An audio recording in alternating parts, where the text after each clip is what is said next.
We welcome you back to the Means Report, everybody. Happy that you are staying with us as we move from the future of our city to the future of our economy, as best we can tell, and the present of our economy. And we want to do that by bringing in Jeff Fehrman with the Fehrman Investment Group. Mr. Fehrman is a longtime friend and partner of the Means Report, and we're always grateful for your presence, Jeff, and your financial advice to us. Thank you for being here. Great to be back with you, as always. Every quarter, we want to have Jeff in for our quarterly economic report, and this time is no different. It kind of gives us the tools that we need to act in accordance with what's going on in our economy without going too far one way or the other. And it's just good to hear what Jeff has to say and kind of help us guide our way through these economic times. And you've been here, Jeff, during mostly low economic times, and I've been a bear of bad news, haven't I, Brad? I know, yes, and maybe today we can just try to figure out a way to get to better days, and maybe you can tell us that better days are ahead. But I think you make a good point in our discussions that the economy right now is like a big puzzle. And I want to take a look today at the pieces that are missing from that puzzle that, if they were there, could help our economy improve faster. Sure. And perhaps the pieces that are already in place that some viewers might not be aware of. So let's begin, first of all, with the pieces of the puzzle that are not there. What's this economy still lacking? Yeah, well, the biggest thing that our economy is lacking, and you guys as viewers know this, and it won't be a big surprise, the biggest piece of the puzzle is employment. We need more employment. Unemployment is hovering at 9.6%. Another number that you as viewers may not really recognize is underemployment. Underemployment are people that are working but not working as many hours. It is also people that are working in a job that's less than their career aspiration, so they're just making less money. That number is about 17 or 18%. Really what we need to get better is certainty. We need certainty with tax code, with health care, so businesses start to hire. Well, let's take a look then at the job sector. Where do you see the potential for employment growth going forward? What should we kind of focus on? Yeah, well, I think the good news for the focus is it really plays to Augusta's strengths. The traditional sense of manufacturing, for example, has been moving offshore. That's not a trend that I particularly like, but it is the case. The textiles industry or furniture, those are types of industries that, unless they're specialty, really won't come back on shore, in my opinion. But the good thing for Augusta and our country is higher tech jobs in manufacturing, whether that's technology or biotechnology here in Augusta, Georgia, I think provides some great opportunity. And really it's a big trend that we've seen the last couple decades that service is really becoming the economic driver, not manufacturing. And I think that trend's going to continue, which does again play to Augusta's strengths, I believe, Brad. Yeah, it does, and I think it's probably a piece of the puzzle that's helped us weather the storm better than most areas. Absolutely correct. What's another piece that you view perhaps as still being problematic right now? Yeah, a big problem in our country is the deficit spending right now. Mm-hmm. We have record deficits. We're continuing to pile those up. We've got to get a balanced budget. We've got to begin to pay that down. The good news is this is a political discussion that everybody is having. So I think we're moving in the right direction of correcting that particular problem. All right, employment, deficit spending, the ever-growing debt. Any other pieces of the puzzle that are still floating around out there missing? Yeah, I think the last biggie that, again, won't surprise our viewers today is the housing market. Oh, yeah. Ironically, housing tends to lead us out of a recession. So it provides jobs because people start to feel good about low interest rates, buying houses, employment's getting better. That's not happening right now. We have a lot of excess inventory from the fact that we have all these extra houses. And this is not as bad in Augusta, but we still need more jobs to lower the housing. And this is still going to be a lagging indicator for our local as well as nationally. Okay. Whew. We get the negatives out of the way first. Hopefully all the bad news is out of the way, but good advice, even though some of the news is not where we want it to be, good advice there.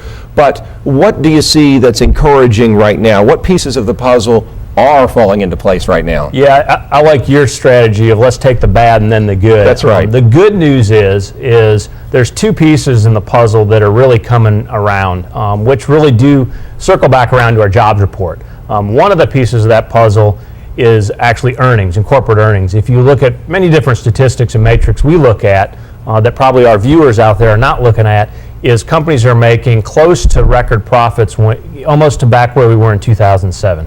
Why is that good news? Well, if companies are making record profits, at some point they're going to begin to actually hire people.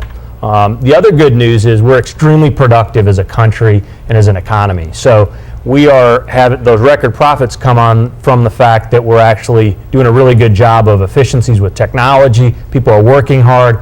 Those are bonuses that will produce jobs. The downside is that productivity number can be difficult because people are more productive, willing to work a little bit more, so they can put off hiring a little while. But those two are going to lead to jobs eventually. All right, we've talked about interest rates before, and they really seem to be at all-time or near all-time lows, and that's got to be good for business. Your thoughts on the interest rates? Yeah, the interest rate environment is going to continue where we're at for quite some time. Good. We're going to have low rates. The low rates are drivers for two reasons. It's the driver of the mortgage market. For viewers that don't have a home, they're excited if they're looking at houses and interest rates because we're at all-time lows almost on interest rates. So that does help the housing market. It also helps to encourage business growth because it's inexpensive money for businesses to expand. Where it's difficult from a financial advisor's perspective is low interest rates for your viewers that are buying CDs and individual bonds. It's hard for them to have the income stream that they had before because rates are so low. So it's a double-edged sword, but we're going to have this low rate environment for, in my opinion, 12 to 18 months. Any other positive pieces of this puzzle that you see out there right now? There are other positives. Interestingly enough, and we'll hear good and bad with the midterm elections, interestingly enough, the midterm election years tend to be good for the stock market. Over all the midterm election cycles from October to January, we've always had positive returns in the stock market. So that's good news. Of course, history doesn't always repeat itself, but it's a good guide, if you will. And I think it's going to begin those discussions of how do we stimulate business spending and hiring. So I think the election cycle could give an emotional boost. You get some changes from a governmental perspective. That change doesn't come through in a month or two, but I think the emotional lift could be fairly powerful potentially coming up here in late fall, early winter.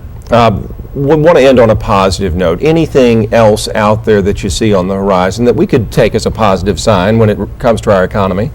I think, at the core, and I'm going to kind of maybe step back, less statistics and more just USA talk, I guess, but I'm a big believer. If you look back at history, we've had, Great Depression, recessions, wars, lots of uncertainty throughout the tenure of our country. And one thing has always happened. We've come out of it stronger. We've had growth in our economy throughout the history of time. One of the great things about our country are people are willing to do what it takes to get the job done, are very willing to work hard and be inventive. And I think that that's going to lead us forward over the next 5 to 10 years. Is it going to be the next 5 to 10 days or 5 months? I don't know the answer to that, but I think I'm optimistic for the next 5 to 10 years. Again, just based on our history and what, we live in a great city and a great country. We sure do. And I like the encouraging signs that you've talked about and also the frank discussions that you've had about the negative things that we still have to deal with. We'll get through it. That's right.